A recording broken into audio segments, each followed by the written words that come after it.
विश्वास पति पत्नी के रिश्ते की नींव। हेमा एक बहुत सुलझी और सीधी सादी लड़की थी। हेमा जितनी सुशील थी उतनी ही सुंदर भी थी। हेमा की पढ़ाई पूरी होने के बाद हेमा के पिताजी उसके लिए लड़का देखना शुरू कर देते हैं। बहुत जगह रिश्ता देखने पर उन्हें एक जगह मुकुल पसंद आता है। कुछ समय बाद उसके पिताजी ने उसकी शादी मुकुल से कर दी थी।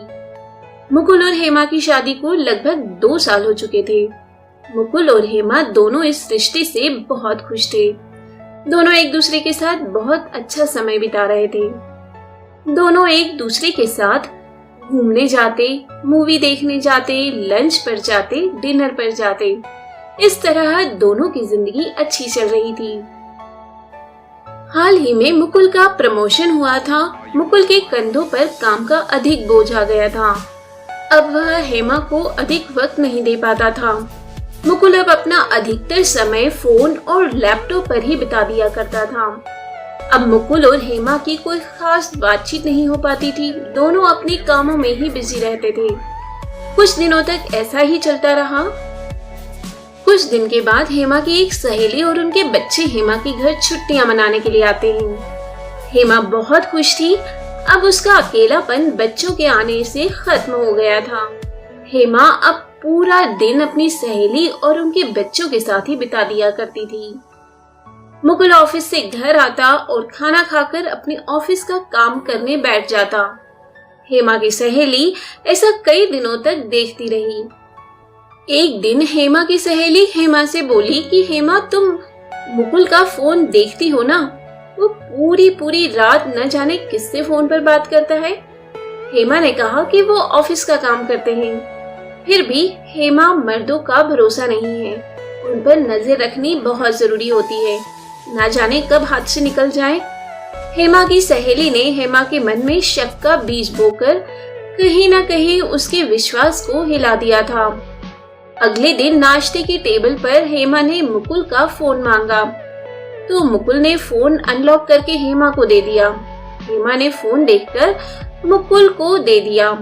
मुकुल के जाने के बाद हेमा की सहेली बोली, हेमा, तुम मुकुल के फोन का पासवर्ड नहीं जानती हो क्या?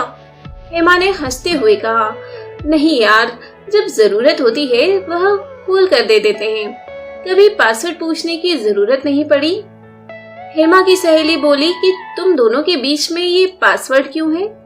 ऐसा क्या है फोन में जो मुकुल को तुमसे छुपाना पड़ रहा है? खैर जाने दो, मुझे क्या, तुम जानो और मुकुल जी जाने। हम तो आज जा रहे हैं अपने घर। शाम को हेमा की सहेली और उनके बच्चे चले जाते हैं। अब हेमा रोज मुकुल का फोन चेक करती। हेमा और मुकुल के बीच एक दिन फोन के पासवर्ड को लेकर बहुत झगड़ा हो जाता है। उस दिन से दोनों के बीच बातचीत बंद हो जाती है। कई महीने बीत जाने के बाद भी मुकुल ने हेमा से कोई बातचीत नहीं की। हेमा अब एक नीरस सी जान हो चुकी थी।